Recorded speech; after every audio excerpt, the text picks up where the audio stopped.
My husband Mark and I pulled up to the venue where my sister Lily's wedding was about to take place. The envelope with $10,000 was tucked safely in Mark's jacket pocket, our wedding gift to Lily. On top of that, we'd already covered about a third of the wedding expenses. It was a lot of money, but Mark's investment banking job and my position as a marketing director meant we could afford it. Plus, Lily was my only sister. As we walked in, I spotted my parents immediately. Mom was fussing with Dad's tie while he pretended to be annoyed, but I could see the smile playing at his lips. They looked radiant. That was the only word for it. Mom's face was practically glowing with happiness, and Dad looked 10 years younger. Something twisted in my gut. I couldn't remember them looking this happy at my wedding 5 years ago. They'd been pleasant enough, sure, but not like this, not bursting with pride and joy. I quickly pushed the thought away. This wasn't the time to drag up old feelings. The ceremony went perfectly. Lily looked stunning in her dress, and her fiancé, now husband, Jake, couldn't take his eyes off her. I sat between my parents and Mark, trying to focus on the happiness of the day rather than the nagging feeling that my parents' reactions were somehow different than they had been at my wedding. After the ceremony came the reception. We ate, drank, danced, and then it was time for the speeches. First the best man, then the maid of honor, and finally my parents stood up together. Mom tapped her glass gently. "We want to thank everyone for coming today to celebrate our beloved daughter's wedding." There was something about the way she emphasized beloved that made me shift uncomfortably in my seat. Mark must have noticed because he placed his hand over mine. Dad continued, "Watching Lily grow into the beautiful woman she is today has been the greatest joy of our lives. She's always been special, always brought so much light into our home." I smiled and nodded, wondering if I was just being oversensitive. Of course they loved Lily. They loved both of us. Then Mom reached into her purse and pulled out some papers. "Jake, Lily, your father and I wanted to give you something to start your new life together. Something special." She held up the papers for everyone to see. "We're giving you our family home as a wedding present." The room erupted in gasps followed by thunderous applause. I froze. Beside me, Mark went rigid. I stared at my parents, then at Lily, waiting for someone to laugh and say it was a joke.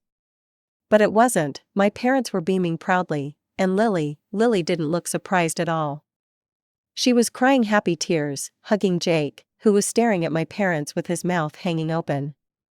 The house, my parents' house. The house with the mortgage I'd been paying for the last 5 years because my parents couldn't afford it anymore after Dad's hours got cut and Mom's arthritis made it hard for her to work full-time. I managed to plaster a smile on my face, but inside I was screaming. Not once, not once. Had they mentioned giving the house to Lily? They hadn't even asked me, and I was the one paying for it. "Tessa, you okay?" Mark whispered. "Fine," I said through my teeth, still smiling as Lily and Jake made their way to the front to hug my parents. An hour later, I couldn't take it anymore. I found Mark by the bar. "Can we leave?" I asked quietly. He took one look at my face and nodded. "I'll get our coats." We made our excuses. Mark had an early meeting, we were so sorry, such a beautiful wedding, congratulations again, and left before anyone could protest too much. The second we got in the car, I burst into tears. "I can't believe they did that," I sobbed as Mark started the engine. "I've been paying that mortgage for 5 years. And they didn't even tell me they were planning this." "I know," Mark said grimly, "it's unbelievable." "And Lily knew, did you see her face?" "She wasn't surprised at all." I wiped at my eyes angrily. "This isn't about the money, I don't care about the money. But they could have talked to me first." As we drove home, memories kept flooding back, all the times my parents had shown clear favoritism toward Lily. Remember when I graduated college, and they gave me a card with $50, but when Lily graduated 2 years later, they bought her a car. That wasn't right, Mark agreed. Or my 21st birthday dinner that they skipped because Lily had a volleyball game? A game. Not even a championship or anything important. The more I talked, the more examples I remembered. Each time Lily got what she wanted while I got overlooked or forgotten. How my parents attended all of Lily's events but found excuses to miss mine. How they bragged about Lily's accomplishments but barely mentioned mine. By the time we got home, I was exhausted from crying and talking. "Where are your parents going to live now?" Mark asked as we got ready for bed. "If they're giving the house to Lily and Jake?" I shrugged, pulling on my pajamas. "I have no idea, that's not my problem anymore." I turned off the light and rolled over, trying to ignore the ache in my chest. For the next 3 weeks, I went to work, came home, and tried not to think about the wedding or the house or any of it. Then one evening, my phone rang. It was my mother. Against my better judgment, I answered. "Tessa, honey," Mom said, as if nothing had happened.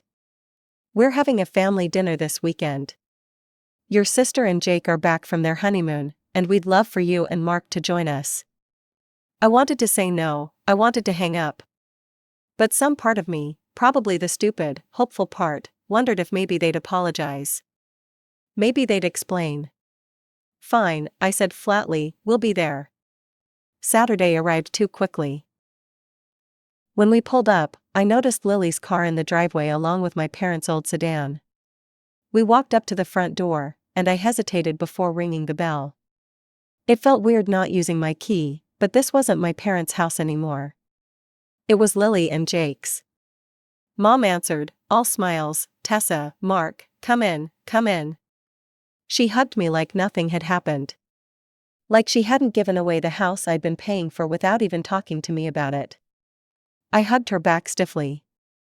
Dad was in the living room with Jake, watching a game. He stood up when we entered, giving Mark a firm handshake and me a quick hug. "Where's Lily?" I asked, noticing her absence. "Oh, she's changing the curtains in the dining room," Mom said casually. "She's been redecorating all week." My blood boiled at that. 3 weeks, it had been 3 weeks since the wedding, and Lily was already changing things around like she'd owned the place for years. We walked through to the dining room, and there she was. My sister, standing on a stepladder, hanging new cream-colored curtains in place of Mom's old blue ones. "Dinner's ready," Mom announced, "everyone sit down." We took our seats, me between Mark and Dad, with Mom and Lily across from us and Jake at the end of the table. The food looked good, Mom's special pot roast with all the trimmings, but I had no appetite.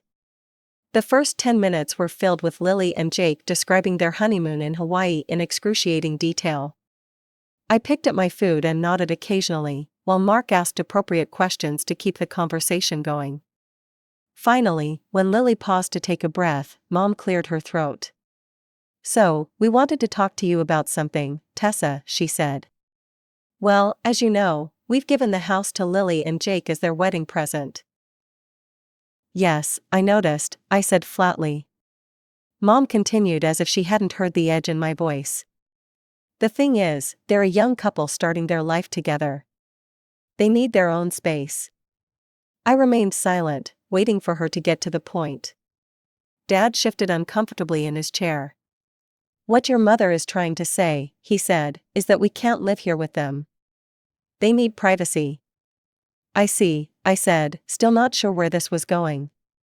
"So where are you planning to live?" Mom and Dad exchanged another look. I noticed Lily suddenly became very interested in her mashed potatoes. "Well," Mom said slowly, "we've been thinking about it, and we've decided we're going to move to your vacation home. It's the perfect size for us, and it's in a nice, quiet area." I set down my fork and knife carefully. The vacation home they were referring to was a small cottage I'd bought with my own money before I even met Mark. I'd saved for years to afford it, working overtime and weekends. It was my special place, somewhere I could go to escape the city. And occasionally, I let my parents use it when they wanted a weekend away. "Let me get this straight," I said, keeping my voice level. "You gave your house, the house I've been paying the mortgage on for 5 years, to Lily. And now you think you're going to move into my vacation home? Without even asking me first?" "Tessa," Dad said, frowning, "be reasonable. Where else are we supposed to go?" "That's not my problem," I said, "you had a house." You gave it away without consulting me, even though I've been paying for it. And now you expect me to just hand over my vacation home to you? It's not like you use it that much, Lily chimed in. I turned to her, unable to hide my anger now. Are you serious right now? It's my property, I bought it with my money. I get to decide who uses it and when. Mom's face had gone pale. You can't mean, you're not saying no, are you? That's exactly what I'm saying, I replied, no. You are not moving into my vacation home, not now, not ever. The table fell silent, then Mom's face crumpled. How can you do this to us, she cried. After everything we've done for you. We're your parents. Yes, and as my parents, you might have thought to discuss this with me before giving away a house I was paying for and deciding to take over my property. You don't have the right to refuse us, Mom said, her voice rising. We have nowhere else to go now. You actually have your house, I pointed out. The one I've been paying the mortgage on for 5 years. But you gave it to Lily, so now it's your problem to figure out where to live. Lily slammed her hand on the table. God, you're so cruel and greedy. You've always been jealous of me because Mom and Dad love me more. You've always been envious of our relationship. I stared at her, stunned by her outburst. Then I turned to her, suddenly calm. If Mom and Dad love you so much, and you love them so much, then why don't you let them live here with you? This is a 4-bedroom house, plenty of room. Lily's mouth snapped shut. She looked away, suddenly finding her plate fascinating again. That's not the point, she mumbled. Jake and I need our privacy. And I need my vacation home, I countered. Sounds like we both have needs. My parents started talking over each other, telling me how wrong I was, how disappointing, how selfish. I stopped listening. I stood up and picked up my purse. Mark, I think we're done here. The next day, my phone exploded with messages and calls from my parents and Lily. I ignored them all. Some called me selfish, some begged me to reconsider, some tried to guilt-trip me with reminders of everything they'd supposedly done for me over the years. I showed some of the messages to Mark, who shook his head in disbelief. I think I need to block them for a while, I can't keep reading these. Do what you need to do, Mark said, kissing the top of my head. Take care of yourself first. So I did. I blocked their numbers and social media accounts, at least temporarily. I needed space to think, to process everything that had happened. 2 weeks passed in blissful silence. No calls, no texts, no family drama. Mark and I fell back into our normal routine, work, home, occasional dinners with friends who didn't try to steal my property. It was nice. I was at my desk reviewing a marketing campaign when my phone buzzed with an alert. I glanced down and felt my stomach drop. It was a notification from the security system at my vacation home. Motion detected, front door opened. I quickly checked the app. Someone had used a key to unlock the front door but hadn't disabled the alarm system. The security company would be calling me any second to verify if this was authorized entry. Sure enough, my phone rang almost immediately. Ms. Wilson, this is Safeguard Security. We've detected entry at your property on Pine Ridge Road. Is this authorized? No, I said firmly, I'm not there, and no one has permission to be there. Please send the police immediately. An hour later, my phone rang. It was an officer from the local police department. Ms. Wilson, this is Officer Reyes. We're at your property on Pine Ridge Road. We have 2 individuals here who claim to be your parents. They have keys to the property but admitted they don't have permission to be here. I closed my eyes, confirming my suspicions. Yes, they are my parents, but they absolutely do not have permission to be in my house. I understand. How would you like us to proceed? We can remove them from the property, but since they used a key rather than forced entry, it's a bit of a gray area for charges. I'll come up there, I decided. My husband and I can drive up now, we're about an hour away. The drive was tense. I alternated between anger and disbelief. How could they do this? After I explicitly told them no, they tried to move in anyway? Who does that? When we pulled up to my vacation home, there was a police cruiser in the driveway. 2 officers were standing outside, and sitting on the front porch steps were my parents, looking miserable. Several suitcases and boxes were piled beside them. My father stood up when he saw us. "Tessa, thank God you're here. Tell these officers there's been a misunderstanding." I got out of the car and approached the officers, ignoring my parents for the moment. "Thank you for responding so quickly. These are indeed my parents, but they do not have permission to be here." One of the officers nodded. "Ma'am, do you want to press charges for trespassing?" My mother gasped. "Tessa, you wouldn't." I turned to look at her. "You broke into my house after I specifically told you no. What did you think would happen?" "We didn't break in," my father protested. "We used the key you gave us." "This is all your fault," my mother suddenly shouted, standing up. "If you had just let us stay here like we planned, none of this would have happened. We wouldn't be standing here being treated like criminals." I stared at her, shocked by the outburst. "My fault? You gave away a house I was paying the mortgage on without consulting me, then tried to take over my property without permission, and somehow this is my fault." "You're so arrogant," Mom continued, ignoring my point, "so irresponsible. We raised you better than this. We gave you everything." "Mom, stop," I said, my voice low. "You're embarrassing yourself. You and Dad just tried to break into my house to move in after I explicitly told you no.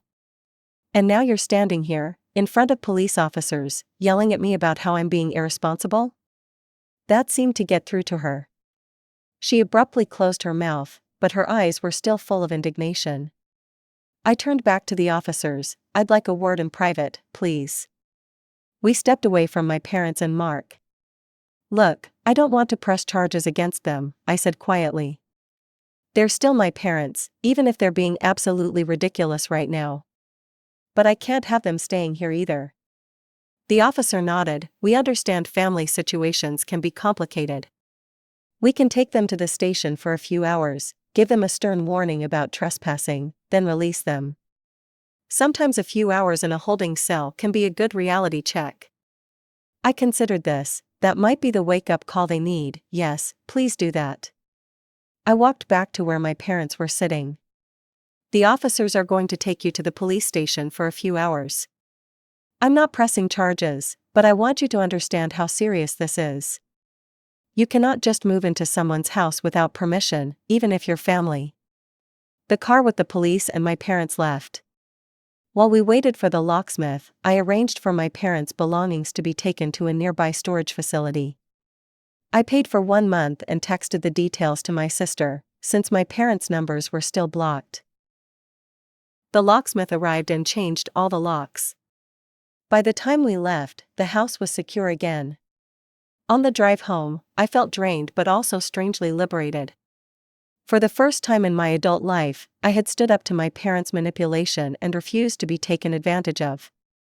"What do you think they'll do now?" Mark asked as we neared our apartment. "Probably go crying to Lily," I guessed. "She can deal with them, she got the house, she can take the responsibility that comes with it."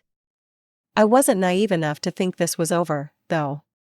Knowing my mother, she would find a way to make me look like the villain in all this. She always did. I was right.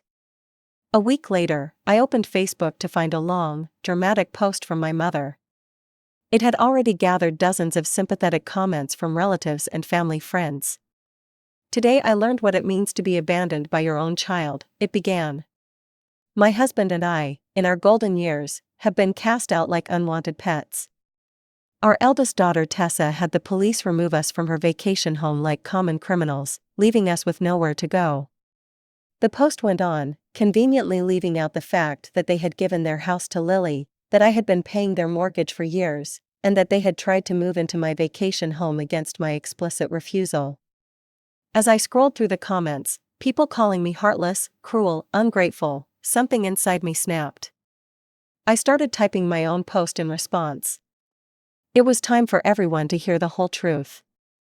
I've stayed silent about family matters until now, but since my mother has chosen to make our private issues public, I feel I need to share my side of the story. Here are the facts that were conveniently left out of my mother's post. For the past 5 years, I have been paying the mortgage on my parents' house because they couldn't afford it due to health issues and reduced work hours. I did this willingly because they're my family and they needed help. 3 weeks ago, at my sister Lily's wedding, which I also helped pay for, my parents announced they were giving their house, the one I've been paying for, to my sister as a wedding gift. They did this without consulting me or even giving me a heads up. When I finally spoke to them after the wedding, they informed me that they had planned to move into my vacation home, again, without asking me first. They had apparently worked this all out with my sister before her wedding. She would get their house, they would take my vacation property. When I refused to let them move into my vacation home, they attempted to move in anyway. They used a spare key I had given them for emergencies and triggered the security system. That's why the police were involved. I didn't have them arrested, despite what my mother's post suggests. I did have the police remove them from my property because they were trespassing. I then paid for a storage unit for their belongings. If my parents need a place to stay, perhaps they should ask my sister, who now owns a 4-bedroom house thanks to them, and me, since I paid for it. I added a final paragraph. I've always done my best to help my family, but I won't be taken advantage of or painted as the villain for refusing to give up my property after already paying for theirs. Family goes both ways. It's about mutual respect, not just taking whatever you want because we're family. I hit post before I could second guess myself. Mark read it over my shoulder and gave me a thumbs up. The response was immediate. Comments started rolling in, from cousins, aunts, uncles, even some of my parents' friends. But unlike the comments on my mother's post, these were supportive. I had no idea you were paying their mortgage. That's so unfair of them. Wait, they gave away a house you were paying for? I should have felt vindicated, but mostly I just felt tired. This whole situation was exhausting, and broadcasting it publicly didn't exactly feel great, even if I was just defending myself. 2 days later, my cousin Jessica called me. "Hey, I wanted to check on you," she said. "Your parents tried to go back to their house, Lily's house now, but she wouldn't let them in." I sat up straighter. Seriously? Yeah, apparently she told them it's her house now and there's no room for them. They're staying in some crappy apartment now, and your mom had to go back to working full-time to afford the rent. I didn't know how to feel about that. Part of me thought they deserved it, this was the situation they had created for themselves. But another part of me still felt a pang of sympathy. They were still my parents, even if they had treated me unfairly. After we hung up, I told Mark what Jessica had said. "It's just karma," he remarked. Yeah, I agreed, but I don't feel as satisfied as I thought I would. That's because you're a good person, Tessa. Unlike some people we could mention. Over the next few weeks, my parents tried to contact me several times. I saw their names on my phone but couldn't bring myself to answer. I wasn't ready. The hurt was still too fresh. One night, as Mark and I were getting ready for bed, he asked me, "Do you think you'll ever forgive them?" I thought about it, maybe someday, not for their sake, but for mine. Carrying around all this anger isn't healthy. And Lily? I sighed, that's more complicated. She knew what they were planning, she was part of it. And then she turned them away when they needed her. At least you know where you stand now, Mark said, pulling me close. No more illusions about who's important to them and who isn't. He was right. As painful as this whole experience had been, it had torn away the pretense. I'd spent years trying to win my parents' approval, trying to be as special as Lily was to them. Now I knew that was never going to happen, and strangely, that knowledge was freeing. The next morning, I saw another call from my mother. This time, I let it go to voicemail. Tessa, her voice was different now, smaller, less demanding. We made a mistake, a big one. I know you're angry, and you have every right to be. But please call us back, we need to talk. I deleted the message without calling back. Maybe someday I'd be ready to hear their apology, if that's what they were offering. Maybe someday I'd be ready to have them back in my life, on new terms with clear boundaries. But not today. Today, I was still learning how to put myself first, something I should have done a long time ago. As for my vacation home, I decided to list it for rent. The extra income would be nice, and I liked the idea of the place being used and enjoyed rather than sitting empty as a reminder of everything that had happened.